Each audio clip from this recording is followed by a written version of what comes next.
You are listening to an MLGA Network podcast.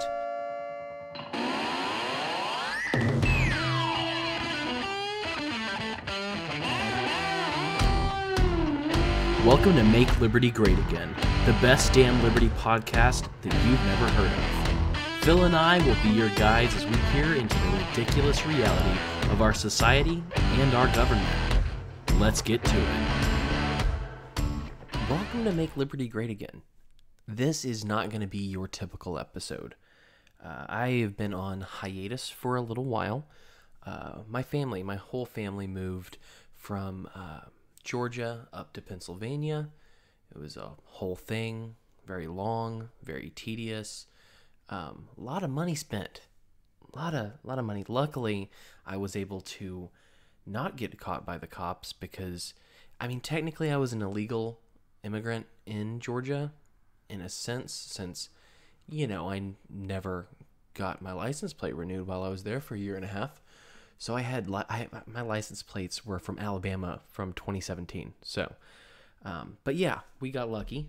Did not have any issues with that. But, we've had a lot go on over the last couple of weeks. Moving in has been fun.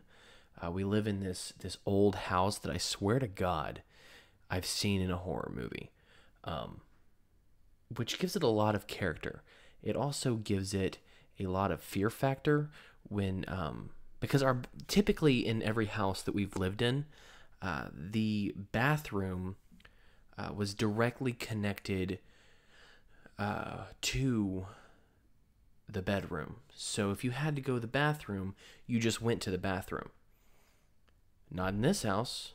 No, it's on the other side of the house.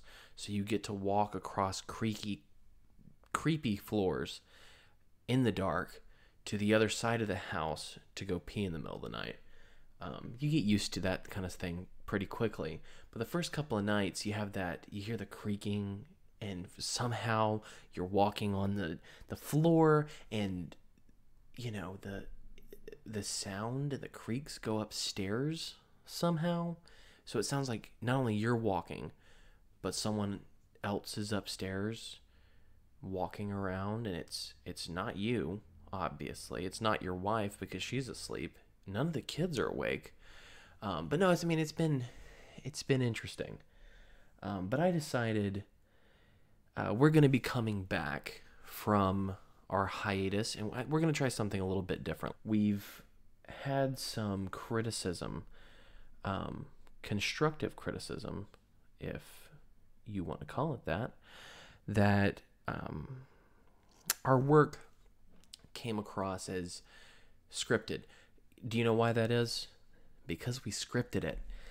When we started this project, I was working under the assumption and towards the goal of making a sort of late night type show. Think The Daily Show, or a less gay John Oliver. Is that his name? John Edward? He's English. But yeah, it was that was the idea. Was we were going to put some research in. We were going to look it over. We were going to write it out. Me and Phil spent a lot of time actually looking into the things that we were going to talk about, and looking into what we thought. We argued. We came to conclusions. We left parts in where we argued and where we disagreed. And, when we came to a consensus, we shared that with you guys, unless we couldn't. But not everyone likes the scripted thing. So, you know what? If you want me to work less, by all means. So I think what's going to happen is when we come back officially, we're going to still talk about the news. We're going to still make jokes and banter and do all of the things that you tolerate us for. But we're going to go rogue. We're not going to write it out. We'll do some research. We'll probably chat in advance. But we're going to go natural. Au naturel. So look forward to that, if that's something you look forward to. If you liked our previous format, after we give this a shot a week or two in a row, let us know. We want to please. But yeah, I thought what I would do, since we've been gone for 3 or so weeks. By the way, if you hear sirens or anything like that, I now live in a city, a northern city. So, above the Mason-Dixon line, what is happening? But apparently what happens is when there are a lot of people in any given place, there's like a lot more crime and a lot more people that get hurt. Since we've been here, at least twice that we know of, since school has started, there have been 2 full-on teenager fights in the streets with police coming to break them up. Not what I'm used to, but interesting nonetheless. So if you hear sirens, if you hear loud cars, at this point you're just going to have to deal with it. I don't live in the sticks anymore and I can't control it that well. But yeah, so we're going to come in, we're going to talk, we're going to chat about the issues, we're going to chat about things that we care about stories that piss us off, that make us angry, that whatever. But we're going to have fun. So we're going to do a couple episodes like that. We might continue, we might go back to our old way, but I want to hear your thoughts. So, don't hold back. Send me a tweet. I'll tweet back. I'll probably be a dick to you, but do it. Beyond that, I thought I'd come back. I'd do a little solo, quick little thing that I could send out, let you know I'm still alive. Phil's still alive somewhere. I think he's been taken hostage by the state again. I'm not really sure, but maybe I'll find out. So, I wanted to talk to you about something that, really pissed me off yesterday. So, during the time that I've been gone, really within 2 days, so my dad, he's been in a nursing home. He had a couple strokes a couple years ago that we didn't know about. Turns out he had dementia. We just weren't capable of taking care of him the way that we wanted to, so he had to go to a long-term rehab facility where they'd help him make sure he ate what he could because he had trouble swallowing, blah, blah, blah. But yeah, so he was in that place, and my dad has never been a guy. He loves the state, or loved the state, unfortunately. But he had this thing about needing to be free. And so, I think it had a lot to do with motorcycle culture and him being hugely into riding Harley Davidsons, which, I inherited that. But he decided, he was actually in 2 different homes. The first home, they finally decided to send him to a new one because he kept trying to escape. He would just run out into the road and just go. And so they'd have to catch him and bring him back. So they were like, we're going to put him in a secure facility where he'll be safe and he'll be okay. All right, sure. And it was actually closer to my childhood home. It'd be more of a normal place that he knew where he was. Cool, let's do that. I will sort of know where he was because, dementia. But the other day, actually, 2 days ago, the hospital called me, and he said, the nurse calls and she says, hey, your dad escaped. Actually, this was last week. Got a call from the home. I don't think the home ever told us anything. It was the hospital. They said, hey, your dad's here at the hospital. He has broken his hip, and we're going to do a hip replacement. I said, okay. How did he break his hip? Well, the old bastard decided he was going to escape again. I'm not sure of the specifics of what happened. I don't know if someone had to tackle him or if he just fell. But he fell, he broke his hip, and he needed to get a half hip replacement. They were replacing the ball in his hip. Okay, fine. Go ahead and do that. That's fine, The man needs a hip if he's going to try to escape again. So he goes into surgery. Some friends from the church that I grew up in went down to the hospital before he had his surgery and after, just to kind of make sure he was okay, make sure things were going all right. And right after he had the surgery, the doctor said, "Hey, everything is going well. He should recover in a few days. He should be back in the rehab facility probably tomorrow." Everything went well. But then I didn't hear anything for about 2 days or so. And the guy from church that had gone over and visited him was going out of town, and he was asking, is he going back to the home? Is he still in the hospital? What's going on? And so I decided that I was going to call the hospital, and this was Monday, 2 days ago. And so right before I went to call the hospital, I got a call from the hospital. And the nurse was like, she told me, so essentially, as he was recovering, he wasn't very responsive verbally, and then he had a respiratory issue, and they had to intubate him. And do we want a DNR?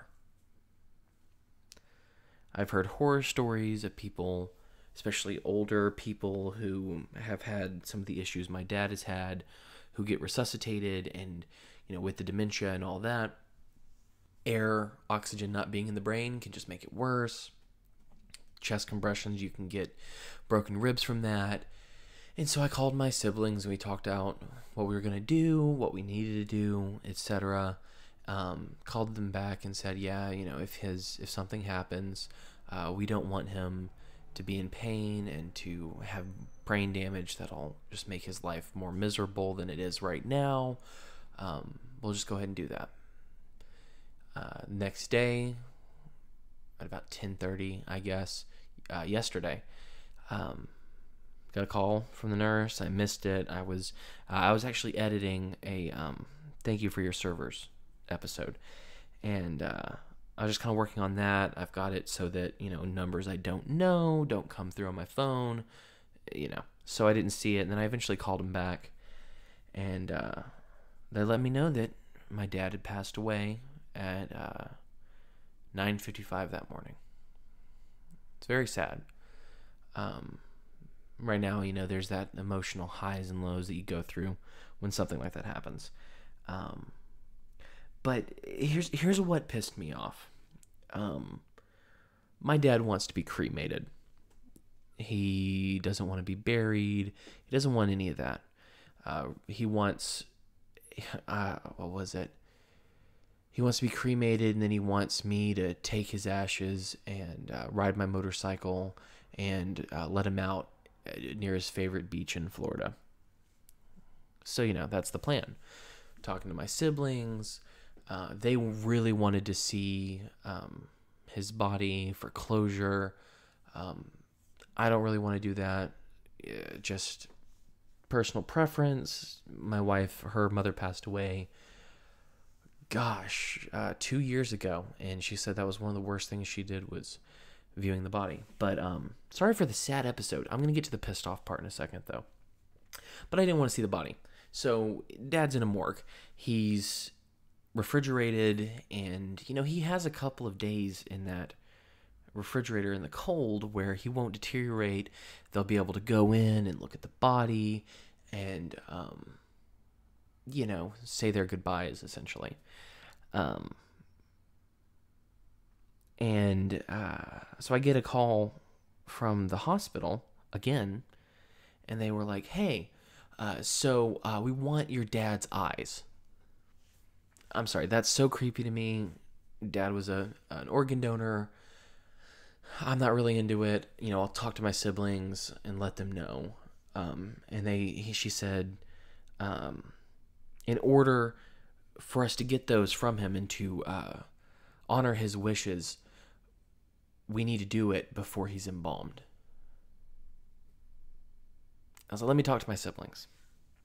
So I call up my siblings, and my older brother, my little sister, and I say, they are talking about embalming him. Do you know why?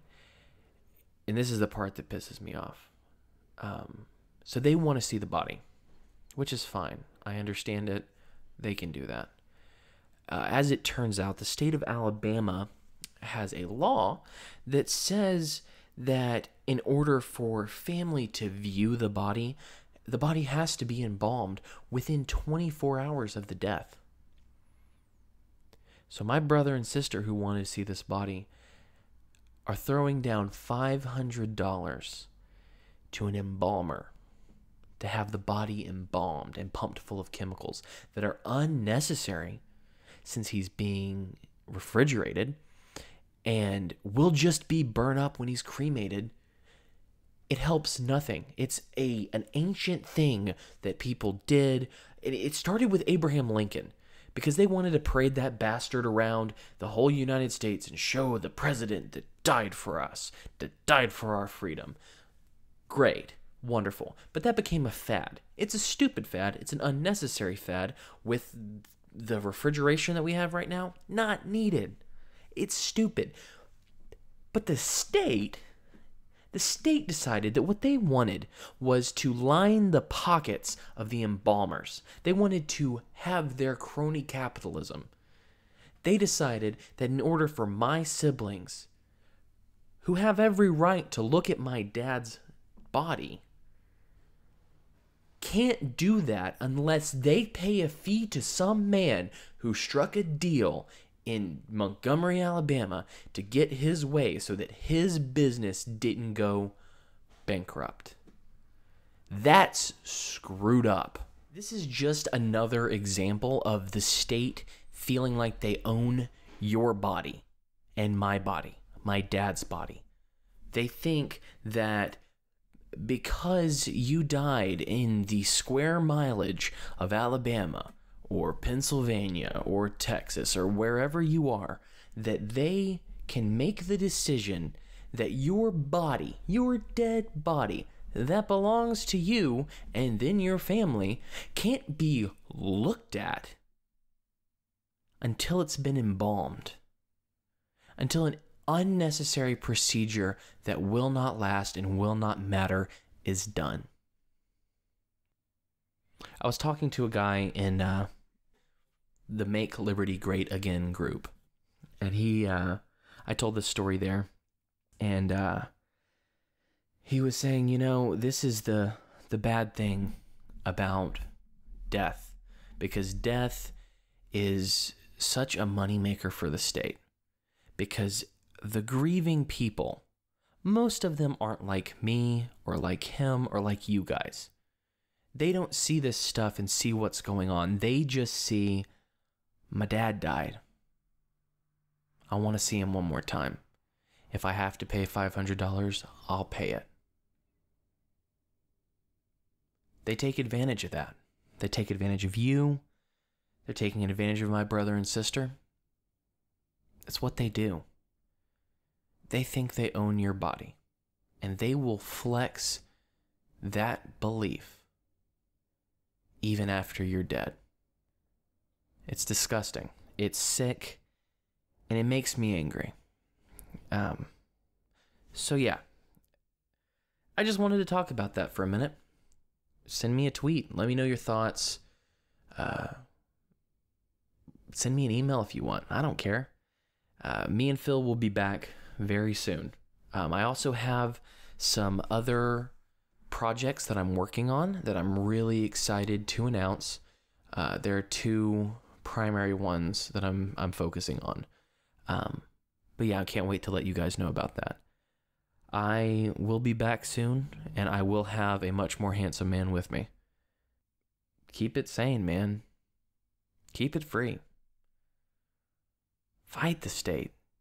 Get pissed off.